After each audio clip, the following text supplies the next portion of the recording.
Bien, dans cette vidéo, nous allons découvrir un peu comment exploiter le logiciel Photoscape-X, logiciel en version gratuite, qui va vous permettre de modifier par traitement par lot, c'est-à-dire plusieurs fichiers en une fois, pour notamment redimensionner vos images pour les intégrer à votre site internet, ou bien même encore y intégrer au-delà du redimensionnement, pouvoir y mettre votre filigrane ou une signature en surimpression. Donc tout d'abord, il va vous falloir télécharger le logiciel Photoscape-X que vous trouverez à l'adresse suivante x.photoscape.org. Le logiciel existe donc pour à la fois Windows et Mac. Donc à vous de cliquer sur la version qui vous importe. Généralement, cela vous redirigera vers la boutique, enfin le store de chacun des deux systèmes. Une fois l'application installée, vous devrez la lancer. Lorsque vous lancez l'application Photoscape-X, vous arriverez généralement par défaut sur cet écran-là, qui présente l'ensemble des fonctionnalités de Photoscape-X. Il faut savoir que ce logiciel existe en version gratuite et en version payante. La version payante, comme à chaque fois, vous propose des fonctions plus avancées ou des réglages plus variés dans les effets proposés. Ceci étant, la version gratuite nous conviendra largement pour ce que l'on veut faire, à savoir le traitement par lot. L'ensemble des grands chapitres de modification des images proposés par Photoscape-X est affiché dans la barre tout en haut. Et celle qui nous intéresse, en l'occurrence, est le traitement par lot. Lorsque vous cliquez dessus, une nouvelle interface apparaît. Dans cette nouvelle interface, plusieurs éléments. Tout d'abord ici, la barre de gauche qui présente le contenu de votre disque dur ou de vos disques durs qui peuvent être à ce moment-là branchés sur votre ordinateur. Là, dans mon cas, les images que je vais exploiter sont dans le dossier téléchargement. Ici, j'ai le contenant, donc le dossier téléchargement.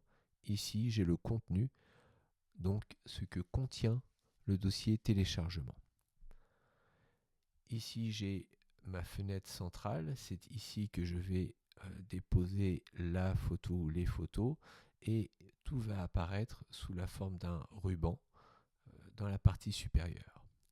À droite, je vais avoir les différentes fonctions que je vais pouvoir appliquer à l'ensemble des images que je vais avoir sélectionnées au préalable. Donc, je prends ma sélection, je les sélectionne une par une, ou bien je maintiens la touche Shift enfoncé et je clique sur l'ensemble des images que je souhaite utiliser. Alors, je ne vais retirer celle-ci puisqu'elle nous servira après, par contre, en logo. Une fois que les images sont sélectionnées, je vais faire un glisser-déposer ou drag and drop, c'est-à-dire que je vais cliquer, maintenir le clic enfoncé et emmener l'ensemble des images jusqu'au bandeau supérieur. Et là, je relâche. À partir de là, toutes mes images vont se mettre comme une petite pellicule sur le bandeau, enfin dans le bandeau supérieur. Quelques informations intéressantes. J'ai ici les dimensions d'origine de l'image. Voilà. Donc la première, celle-ci fait 1280 par 720 pixels. La suivante, 6016 par 4016. J'ai un même format suivant. L'autre va faire 4016 par 6016 parce qu'on est en mode portrait. J'en ai une autre qui fait 1098 par 1038, elle est presque carrée. À nouveau 6016 par 4016, 6016 par 4016, et là une qui est beaucoup plus petite, 283 par 400. Donc la problématique est la suivante. J'ai tous ces clichés et je souhaiterais les préparer pour une insertion sur mon site internet. Donc je vais devoir jouer sur plusieurs facteurs. D'abord les redimensionner et ensuite à la sauvegarde, à l'enregistrement, je vais devoir les sauvegarder à un format particulier, voire y appliquer une compression pour alléger encore la taille des fichiers. Donc dans un premier temps, je vais procéder au redimensionnement. On voit sur la partie droite, tout à l'heure c'était grisé, mais maintenant que j'ai pu mettre des photos, ça s'active. Donc les opérations possibles ne sont plus grisées, elles sont actives. Je peux recadrer les images. Donc avec le petit schéma, on comprend que, regardez, si je prends l'exemple avec cette image-là, on comprend que je vais pouvoir renier. Alors, comme l'image est grande, il va vraiment falloir mettre des grands nombres, mais regardez, je pourrais très bien, par exemple, hop, supprimer 2200 pixels sur la gauche. Ou bien, je peux très bien supprimer 2200 pixels sur le haut. Et dans ces cas-là, vous voyez, mon image est reniée. Et ainsi de suite dans les quatre sens. Cela peut permettre, notamment lorsque j'ai une série d'images que je veux recadrer, qui ont toutes été prises dans la même série et pour lesquelles je peux enlever une bordure équivalente sur l'ensemble des clichés. Ça peut être pratique pour récupérer des marges qui ne sont pas nécessaires. Redimensionner, on va revenir dessus. Ensuite, j'ai les couleurs. Je peux changer les couleurs d'origine ou bien les passer en niveau de gris, par exemple, ou en sépia. Il y a plusieurs réglages. Et puis après, bien sûr, on peut rentrer donc dans tous les réglages de couleurs. Et tout ça, bien sûr, agira en lot. C'est-à-dire que l'ensemble des images que je vais avoir sélectionnées ici recevront le même traitement. Je peux ajouter des filtres de netteté, d'un flou lumineux, par exemple. Ça, je le désactive.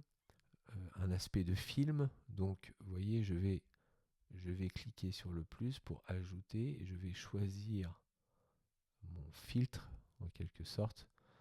Et pareil, ce filtre sera appliqué à l'ensemble des clichés. Je peux jouer sur la lumière. Donc, on a des effets de lumière. Touc, touc, touc. Voilà. Alors, de mémoire, il me semblerait que toutes ces choses-là, les effets et les films ne sont peut-être pas disponibles dans la version gratuite. Et ensuite, on a l'insertion. Alors, l'insertion, ça va être intéressant puisque l'insertion va nous permettre d'ajouter, là en l'occurrence, on va le faire avec le logo. Donc, je peux ajouter soit un autocollant, donc les autocollants qui sont proposés, bon, c'est assez spécial, hein. Une image, une illustration, donc ça va tenir souvent à une forme géométrique, hein, ou un blason, un filtre, donc je peux, vous voyez, c'est-à-dire que sur une partie, je peux transformer ça en mosaïque, ou bien encore un texte. Donc je vais choisir mon texte, le placer, et à chaque fois, donc toutes mes... ça peut être pratique pour des signatures par exemple. Toutes les images seront traitées et on y insérera ce texte. Pour ma part, je vais utiliser l'image et je vais aller chercher donc dans les téléchargements mon logo que je vais ouvrir. Voilà. Alors, la taille est un peu exagérée. Je vais donc réduire, bien centrer. Et ce que je vais faire, c'est que en repartant de là, je vais, à l'aide de la petite grille ici, décider du positionnement de ma signature. C'est-à-dire que voilà, je vais le mettre en bas à gauche et on aura toujours ces mêmes proportions. D'accord? Donc je vais même réduire un petit peu. Voilà. Je peux après choisir de décaler dans droite à gauche ou de haut en bas selon les axes X, Y. Je peux choisir de décaler mon ma signature, mon logo. Maintenant, il va être question du redimensionnement. Donc, on a vu qu'on avait des images avec des tailles différentes et je vais essayer de faire en sorte qu'elles soient toutes dans les mêmes proportions, dans la même taille. Là, en l'occurrence, je vais essayer de faire en sorte que toutes soient ramenées à une taille donnant 1000 pixels pour le bord large. Comprenez donc le bord le plus long. C'est-à-dire que sur mon image, c'est ce bord-ci qui sera ramené à une taille de 1000 pixels. Bien évidemment, on le voit ici, je vais aussi réduire proportionnellement l'autre longueur, donc le bord étroit. Cela va donc faire passer mon image de 6016 pixels par 4016 à une image de 1000 pixels par 667. Cette image-ci, par contre, regardez, elle garde le filigrane, enfin le logo estampillé, mais elle va passer, elle, de 1280 par 720 à 1000 par 562. À chaque fois, le bord le plus long est ramené à 1000. Ici, même chose. Même chose. Là, cette fois-ci, c'est la hauteur qui sera amenée à 1000. Ici, on va le réduire légèrement, mais voyez bien que la plus grande longueur est de 1000. Même chose ici, là. Et par contre, ici, le petit souci, c'est que celle-ci est vraiment petite et vous voyez que proportionnellement, le logo va occuper une place plus importante. D'accord ? D'où l'intérêt d'avoir toujours des images qui sont dans un même ordre de grandeur. Okay, ce qui correspond souvent à des séries de photos. Donc, à moi de choisir après les dimensions que je veux.